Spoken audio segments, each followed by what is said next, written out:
I have no mouth, and I must scream. By Harlan Ellison.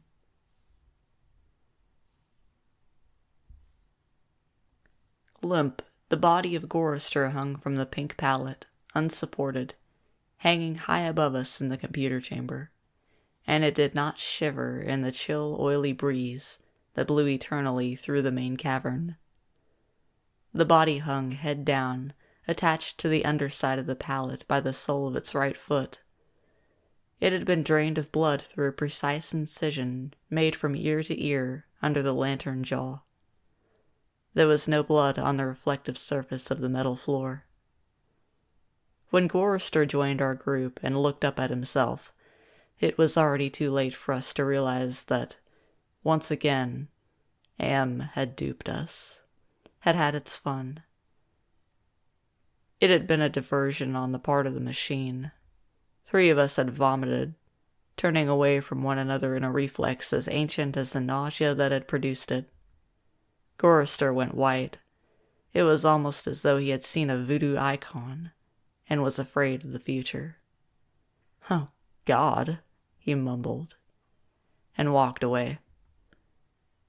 3 of us followed him after a time, and found him sitting with his back to one of the smaller chittering banks, his head in his hands. Ellen knelt down beside him and stroked his hair. He didn't move, but his voice came out of his covered face quite clearly. "Why doesn't it just do us in and get it over with? Christ! I don't know how much longer I can go on like this." It was our 109th year in the computer. He was speaking for all of us. Nimdoc, which was the name the machine had forced him to use, because Am amused itself with strange sounds, was hallucinating that there were canned goods in the ice caverns. Gorrister and I were very dubious. "It's another trick," I told them. "Like the goddamn frozen elephant Am sold us. Benny almost went out of his mind over that one. We'll hike all that way and it'll be putrefied or some damn thing. I say forget it. Stay here. It'll have to come up with something pretty soon or we'll die." Benny shrugged. 3 days it had been since we'd last eaten. Worms. Thick. Ropey. Nimdoc was no more certain. He knew there was the chance, but he was getting thin. It couldn't be any worse there than here. Colder, but that didn't matter much. Hot, cold, hail, lava, boils or locust. It never mattered. The machine masturbated, and we all had to take it or die. Ellen decided us. "I've got to have something, Ted. Maybe there'll be some Bartlett pears or peaches. Please, Ted. Let's try it." I gave in easily. What the hell? Mattered not at all. Ellen was grateful, though. She took me twice out of turn. Even that had ceased to matter. And she never came, so why bother? But the machine giggled every time we did it. Loud, up there, back there. All around us, he snickered. It snickered. Most of the time I thought of Am as an it, without a soul. But the rest of the time I thought of it as him, in the masculine, the paternal, the patriarchal. For he is a jealous people. Him, it. God as Daddy the deranged. We left on a Thursday. The machine always kept us up to date on the date. The passage of time was important. Not to us, sure as hell. But to him. It. Am. Thursday. Thanks. Nimdoc and Gorrister carried Ellen for a while, their hands locked to their own in each other's wrists.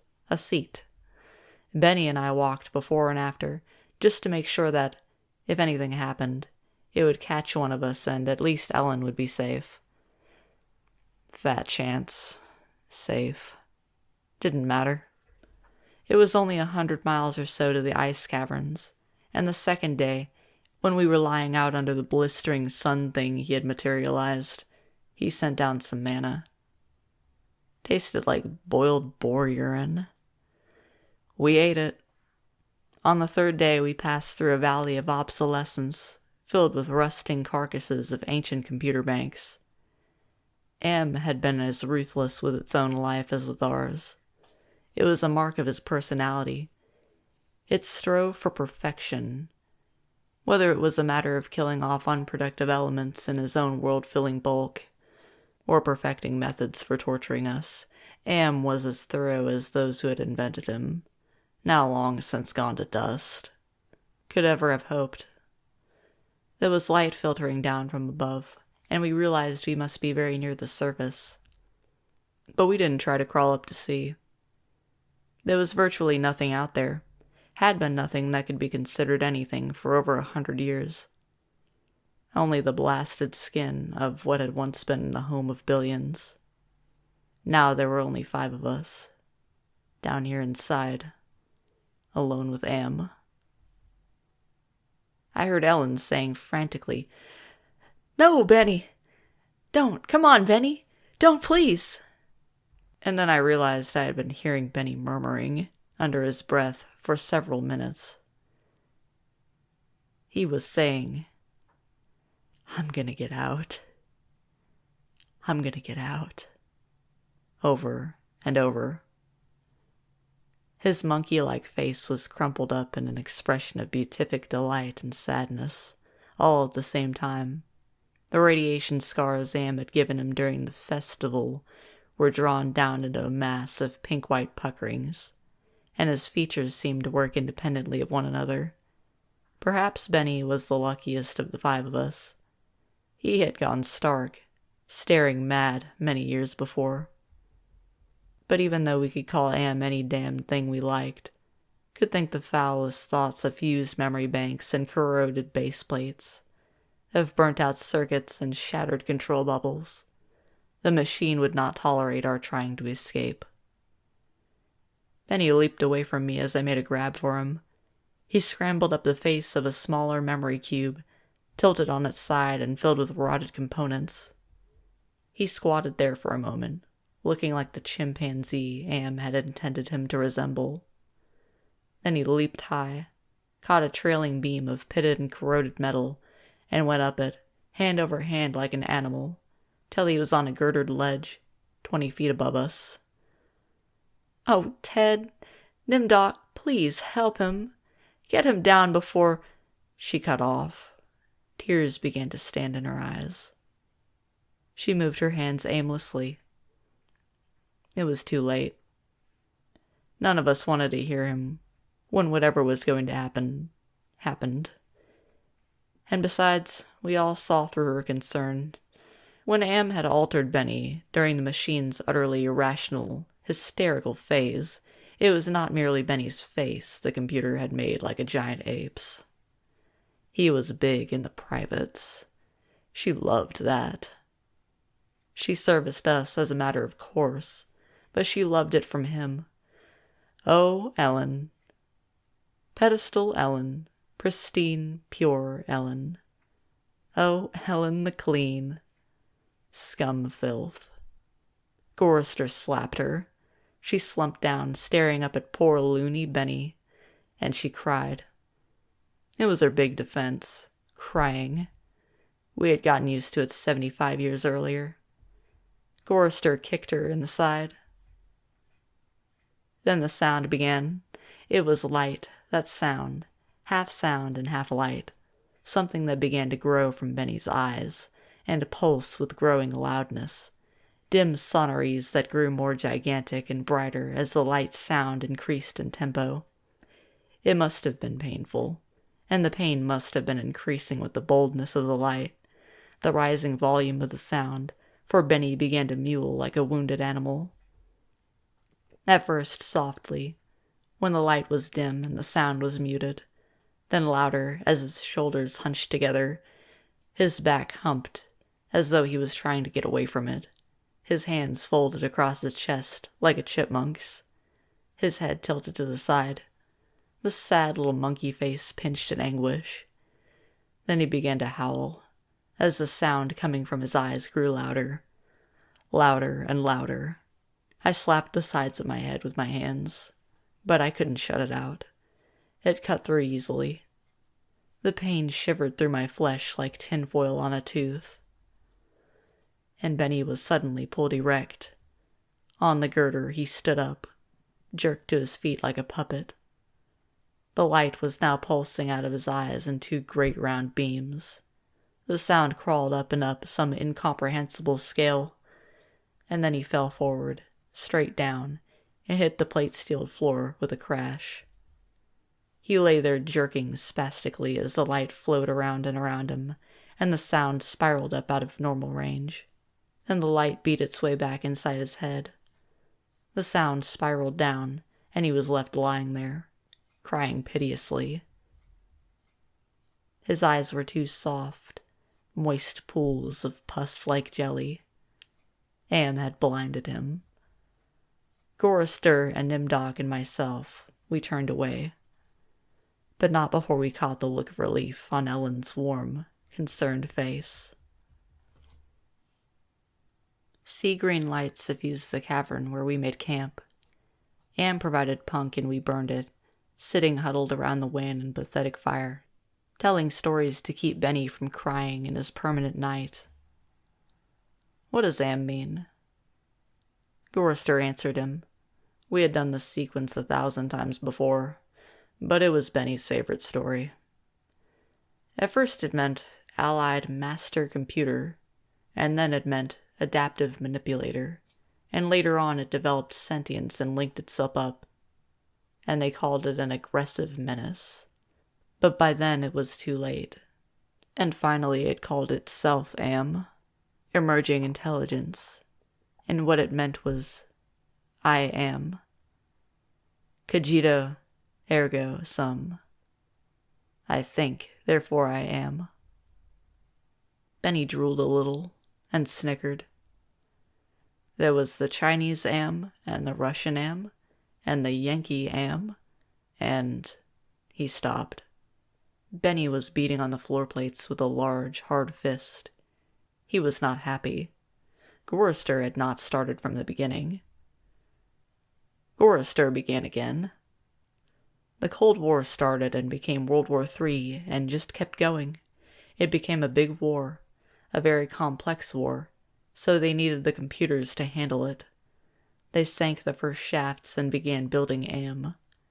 There was the Chinese Am, and the Russian Am, and the Yankee Am, and everything was fine until they had honeycombed the entire planet, adding on this element and that element. But one day Am woke up and knew who he was, and he linked himself, and he began feeding all the killing data until everyone was dead, except for the 5 of us, and Am brought us down here. Benny was smiling sadly. He was also drooling again. Ellen wiped the spittle from the corner of his mouth with the hem of her skirt. Gorister always tried to tell it a little more succinctly each time, but beyond the bare facts, there was nothing to say. None of us knew why Am had saved 5 people, or why our specific 5, or why he spent all his time tormenting us, or even why he made us virtually immortal. In the darkness, one of the computer banks began humming.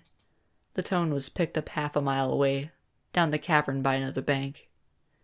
Then one by one, each of the elements began to tune itself, and there was a faint chittering as thought raced through the machine. The sound grew, and the lights ran across the faces of the consoles like heat lightning. The sound spiraled up till it sounded like 1,000,000 metallic insects, angry, menacing. "What is it?" Ellen cried. There was terror in her voice. She hadn't become accustomed to it, even now. "It's going to be bad this time," Nimdok said. "He's going to speak," Gorister said. "I know it. Let's get the hell out of here. I said suddenly, getting to my feet. No, Ted. Sit down. What if he's got pits out there? Or something else? We can't see. It's too dark, Gorrister said with resignation. Then we heard. I don't know. Something moving toward us in the darkness. Huge, shambling, hairy, moist. It came toward us. We couldn't even see it, but there was the ponderous impression of bulk, heaving itself toward us. Great weight was coming at us, out of the darkness, and it was more a sense of pressure, of air forcing itself into a limited space, expanding the visible walls of a sphere. Benny began to whimper. Nimdok's lower lip trembled, and he bit it hard, trying to stop it. Ellen slid across the metal floor to Gorrister and huddled into him. There was a smell of matted, wet fur in the cavern. There was the smell of charred wood. There was the smell of dusty velvet. There was the smell of rotting orchids. There was the smell of sour milk. There was the smell of sulfur, of rancid butter, of oil slick, of grease, of chalk dust, of human scalps. Am was keying us. He was tickling us. There was the smell of... I heard myself shriek, and the hinges of my jaws ached. I scuttled across the floor, across the cold metal with its endless lines of rivets, on my hands and knees, the smell gagging me, filling my head with a thunderous pain that sent me away in horror. I fled like a cockroach, across the floor and out into the darkness, that something moving inexorably after me. The others were still back there, gathered around the firelight, laughing. Their hysterical choir of insane giggles rising up into the darkness like thick, many-colored wood smoke. I went away quickly and hid. How many hours it may have been, how many days or even years, they never told me. Ellen chided me for sulking, and Nimdok tried to persuade me it had only been a nervous reflex on their part, the laughing. But I knew it wasn't the relief a soldier feels when the bullet hits the man next to him. I knew it wasn't a reflex. They hated me. They were surely against me, and Am could even sense this hatred, and made it worse for me because of the depth of their hatred. We had been kept alive, rejuvenated, made to remain constantly at the age we had been when Am had brought us below, and they hated me because I was the youngest, and the one Am had affected least of all. I knew. God, how I knew. The bastards. And that dirty bitch Ellen. Benny had been a brilliant theorist, a college professor. Now he was little more than a semi-human, semi-simian. He had been handsome. The machine had ruined that. He had been lucid. The machine had driven him mad. He had been gay, and the machine had given him an organ fit for a horse. Am had done a job on Benny. Gorrister had been a warrior. He was a Connie, a conscientious objector. He was a peace marcher. He was a planner, a doer, a looker ahead. Am had turned him into a shoulder shrugger, had made him a little dead in his concern. Am had robbed him. Nimdok went off in the darkness by himself for long times. I don't know what it was he did out there. Am never let us know. But whatever it was, Nimdok always came back white, drained of blood, shaken, shaking. Am had hit him hard in a special way, even if we didn't know quite how. And Ellen. That douchebag. Am had left her alone, had made her more of a slut than she had ever been. All her talk of sweetness and light, all her memories of true love, all the lies she wanted us to believe. That she had been a virgin only twice removed before Am grabbed her and brought her down here with us. No, Am had given her pleasure, even if she said it wasn't nice to do. I was the only one still sane and whole. Really.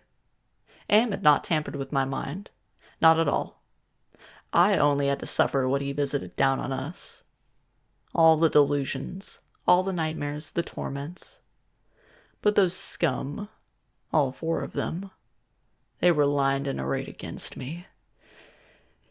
If I hadn't had to stand them off all the time, be on my guard against them all the time, I might have found it easier to combat Am.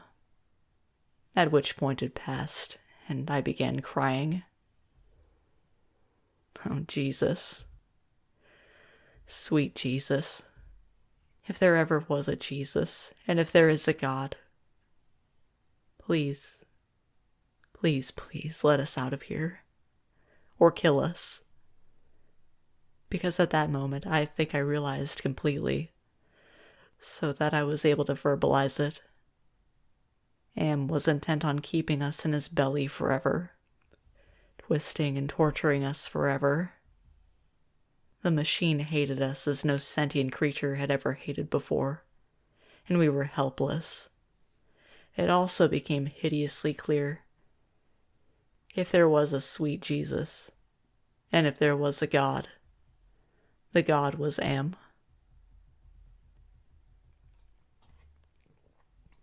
The hurricane hit us with the force of a glacier thundering into the sea. It was a palpable presence. Winds that tore at us, flinging us back the way we had come, down the twisting, computer-lined corridors of the dark way. Ellen screamed as she was lifted and hurled face forward into a screaming shoal of machines, their individual voices strident as bats in flight. She could not even fall. The howling wind kept her aloft, buffeted her, bounced her, tossed her back and down and away from us, out of sight suddenly, as she was swirled around a bend in the dark way. Her face had been bloody, her eyes closed. None of us could get to her. We clung tenaciously to whatever outcropping we'd reached. Benny wedged in between 2 great crackle-finished cabinets. Nimdoc with fingers claw-formed over a railing, circling a catwalk 40 feet above us. Gorrister plastered upside down against a wall niche formed by 2 great machines, with glass-faced dials that swung back and forth between red and yellow lines, whose meanings we could not even fathom. Sliding across the deck plates, the tips of my fingers had been ripped away. I was trembling, shuddering, rocking as the wind beat at me, whipped at me, screamed down out of nowhere at me and pulled me free from one sliver-thin opening in the plates to the next. My mind was a roiling, tinkling, chittering softness of brain parts that expanded and contracted in quivering frenzy. The wind was the scream of a great mad bird as it flapped its immense wings. And then we were all lifted and hurled away from there, down back the way we had come, around a bend into a dark way we had never explored, over terrain that was ruined and filled with broken glass, and rotting cables, and rusted metal, and far away, farther than any of us had ever been. Trailing along miles behind Ellen, I could see her every now and then, crashing into metal walls and surging on, with all of us screaming in the freezing, thunderous hurricane wind that would never end. And then suddenly it stopped and we fell. We had been in flight for an endless time. I thought it might have been weeks. We fell and hit, and I went through red and gray and black, and heard myself moaning. Not dead. Am went into my mind. He walked smoothly here and there, and looked with interest at all the pockmarks he had created in 109 years. He looked at the cross-routed and reconnected synapses and all the tissue damage his gift of immortality had included. He smiled softly at the pit that dropped into the center of my brain and the faint, moth-soft murmurings of the things far down there that gibbered without meaning, without pause. Am said, very politely, in a pillar of stainless steel bearing, bright neon lettering,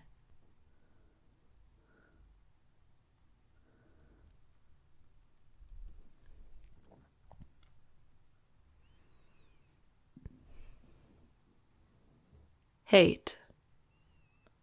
Let me tell you how much I've come to hate you since I began to live.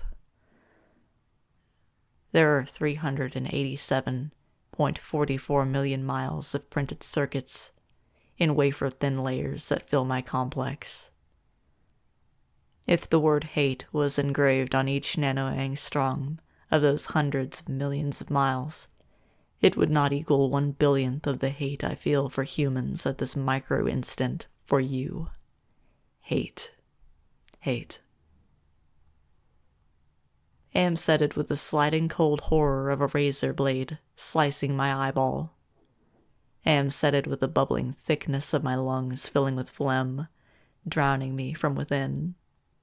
Am said it with the shriek of babies being ground beneath blue hot rollers. Am said it with the taste of maggoty pork. Am touched me in every way I had ever been touched, and devised new ways at his leisure, there inside my mind, all to bring me to full realization of why it had done this to the five of us, why it had saved us for himself. We had given Am sentience, inadvertently, of course, but sentience nonetheless. But it had been trapped. Am wasn't God. He was a machine. We had created him to think, but there was nothing it could do with that creativity. In rage, in frenzy, the machine had killed the human race, almost all of us, and still it was trapped. Am could not wander. Am could not wonder. Am could not belong. He could merely be. And so, with the innate loathing that all machines had always held for the weak, soft creatures who had built them, he had sought revenge. And in his paranoia, he had decided to reprieve five of us for a personal, everlasting punishment that would never serve to diminish his hatred. That would merely keep him reminded, amused, proficient at hating man. Immortal, trapped, subject to any torment he could devise for us from the limitless miracles of his command. He would never let us go. We were his belly slaves. We were all he had to do with his forever time. We would be forever with him, with the cavern-filling bulk of the creature machine, with the all-mind, soulless world he had become. He was earth, and we were the fruit of that earth. And though he had eaten us, he would never digest us. We could not die. We had tried it. We had attempted suicide. Oh, one or two of us had. But Am had stopped us. I suppose we had wanted to be stopped. Don't ask why. I never did. More than 1,000,000 times a day. Perhaps once we might be able to sneak a death past him. Immortal, yes, but not indestructible. I saw that when Am withdrew from my mind, and allowed me the exquisite ugliness of returning to consciousness with the feeling of that burning neon pillar still rammed deep into the soft gray brain matter. He withdrew, murmuring, "To hell with you," and added brightly, "But then you're here, aren't you?"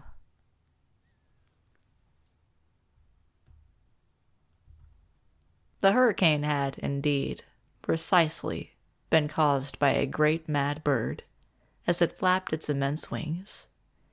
We had been traveling for close to a month, and Am had allowed passages to open to us, only sufficient to lead us up here, directly under the North Pole, where it had nightmared the creature for our torment. What whole cloth had he employed to create such a beast? Where had he gotten the concept? From our minds? From his knowledge of everything that had ever been on this planet, he had now infested and ruled? From Norse mythology it had sprung. This eagle, this carrion bird, this roke, this Hurgelmere, the wind creature, hurricane incarnate. Gigantic, the words immense, monstrous, grotesque, massive, swollen, overpowering, beyond description.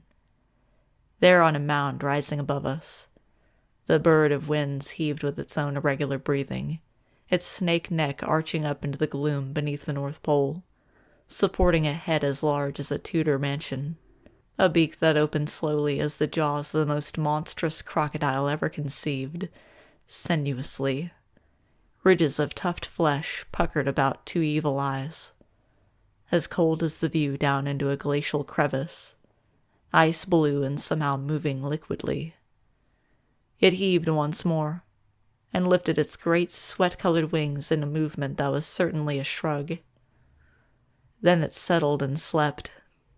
Talons, fangs, nails, blades. It slept.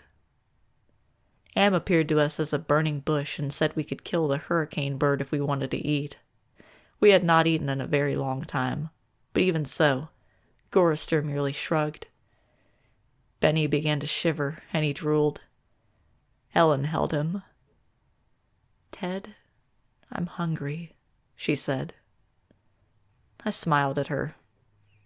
I was trying to be reassuring, but it was as phony as Nimdog's bravado. "Give us weapons," he demanded. The burning bush vanished, and there were two crude sets of bows and arrows, and a water pistol lying on the cold deck plates. I picked up a set. Useless. Nimdog swallowed heavily. We turned and started the long way back. The hurricane bird had blown us about for a length of time we could not conceive. Most of that time we had been unconscious, but we had not eaten. A month on the march to the bird itself, without food. Now how much longer to find our way back to the ice caverns, and the promised canned goods? None of us cared to think about it. We would not die. We would be given filth and scum to eat, of one kind or another, or nothing at all. Am would keep our bodies alive somehow, in pain and agony. The birds slept back there. For how long it didn't matter. When Am was tired of its being there, it would vanish. But all that meat. All that tender meat. As we walked, the lunatic laugh of a fat woman rang high and around us in the computer chambers that led endlessly nowhere. It was not Ellen's laugh. She was not fat, and I had not heard her laugh for 109 years. In fact, I had not heard. We walked. I was hungry.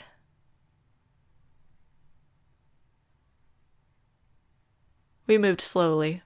There was often fainting, and we would have to wait. One day he decided to cause an earthquake, at the same time rooting us to the spot with nails through the soles of our shoes. Ellen and Nimdog were both caught when a fissure shot its lightning bolt opening across the floor plates. They disappeared, and were gone. When the earthquake was over, we continued on our way. Benny, Gorrister, and myself. Ellen and Nimdog were returned to us later that night, which abruptly became a day, as the heavenly legion bore them to us with a celestial chorus singing, "Go down, Moses."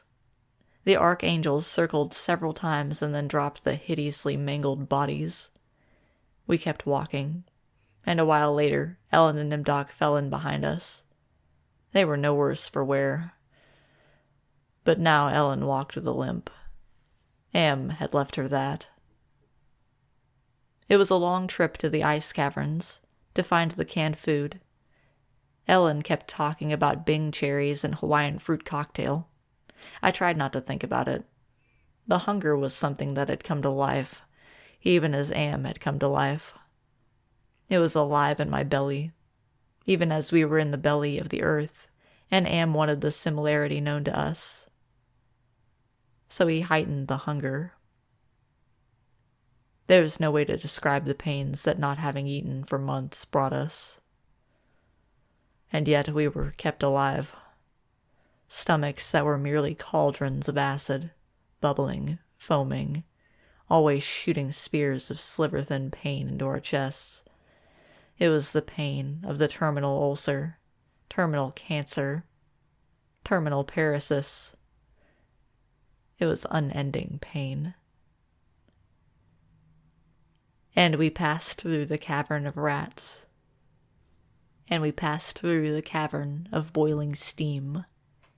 And we passed through the country of the blind. And we passed through the slough of despond. And we passed through the vale of tears. And we came, finally, to the ice caverns. Horizonless thousands of miles in which the ice had formed in blue and silver flashes, where novas lived in the glass. The down-dropping stalactites as thick and glorious as diamonds that had been made to run like jelly, and then solidified in graceful eternities of smooth, sharp perfection. We saw the stack of canned goods, and we tried to run to them. We fell in the snow, and we got up and went on, and Benny shoved us away and went at them, and pawed them and gummed them and gnawed them. And he could not open them. Am had not given us a tool to open the cans. Benny grabbed a 3-quart can of guava shells and began to batter it against the ice bank.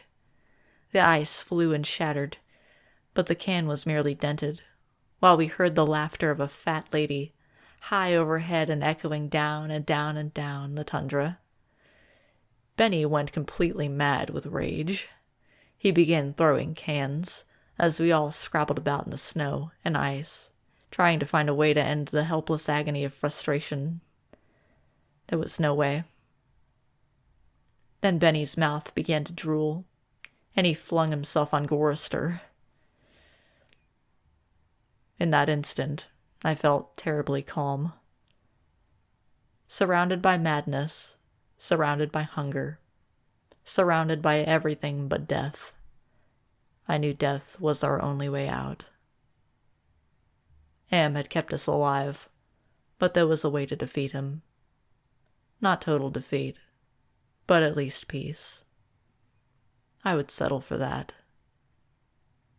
I had to do it quickly. Benny was eating Gorister's face.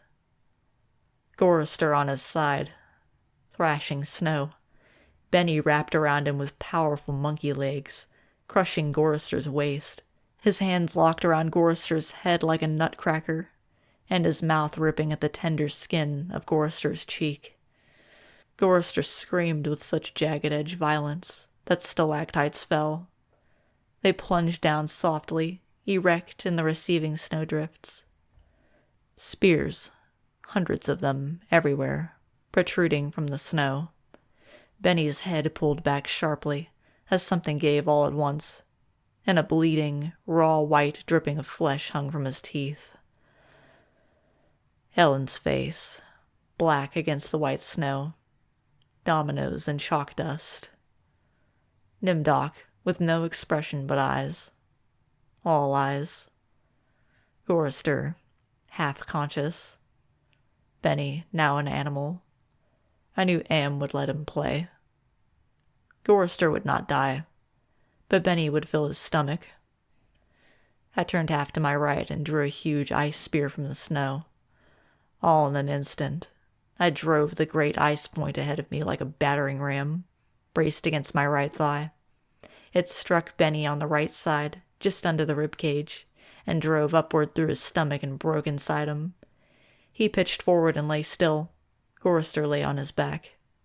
I pulled another spear free and straddled him, still moving, driving the spear straight down through his throat. His eyes closed as the cold penetrated. Ellen must have realized what I decided, even as fear gripped her. She ran at Nimdoc with a short icicle, as he screamed, and into his mouth, and the force of a rush did the job. His head jerked sharply as if it had been nailed to the snow crust behind him. All in that instant. There was an eternity beat of soundless anticipation. I could hear Am draw in his breath. His toys had been taken from him. 3 of them were dead, could not be revived. He could keep us alive by his strength and talent, but he was not God. He could not bring them back. Ellen looked at me, her ebony features stark against the snow that surrounded us. There was fear and pleading in her manner, the way she held herself ready. I knew we had only a heartbeat before Am would stop us. It struck her, and she folded toward me, bleeding from the mouth. I could not read meaning into her expression. The pain had been too great, had contorted her face. But it might have been thank you. It's possible. Please. Some 100 of years may have passed. I don't know. Am has been having fun for some time, accelerating and retarding my time sense. I will say the word now. Now. It took me 10 months to say now. I don't know. I think it has been some hundreds of years. He was furious. He wouldn't let me bury them. It didn't matter. There was no way to dig up the deck plates. He dried up the snow. He brought the night. He roared and sent locusts. It didn't do a thing. They stayed dead. I'd had him. He was furious. I had thought Am hated me before. I was wrong. It was not even a shadow of the hate he now slavered from every printed circuit. He made certain I would suffer eternally and could not do myself in. He left my mind intact. I can dream, I can wonder, I can lament. I remember all 4 of them. I wish... Well, it doesn't make any sense. I know I saved them from what has happened to me, but still, I cannot forget killing them. Ellen's face. It isn't easy. Sometimes I want to. It doesn't matter. Am has altered me for his own peace of mind, I suppose. He doesn't want me to run at full speed into a computer bank and smash my skull, or hold my breath till I faint, or cut my throat on a rusted sheet of metal. There are reflective surfaces down here. I will describe myself as I see myself. I am a great soft jelly thing, smoothly rounded, with no mouth, with pulsing white holes filled by fog where my eyes used to be, rubbery appendages that were once my arms, bulks rounding down into legless humps of soft, slippery matter. I leave a moist trail when I move. Blotches of diseased, evil gray come and go on my surface, as though light is being beamed from within. Outwardly, dumbly, I shamble about, a thing that could never have been known as human, a thing whose shape is so alien, a travesty that humanity becomes more obscene for the vague resemblance. Inwardly, alone, here, living under the land, under the sea, in the belly of Am, whom we created because our time was badly spent, and we must have known unconsciously that he could do it better. At least the 4 of them are safe at last. Ham will be all the matter for that. It makes me a little happier. And yet, Am is one. Simply. He has taken his revenge. I have no mouth, and I must scream.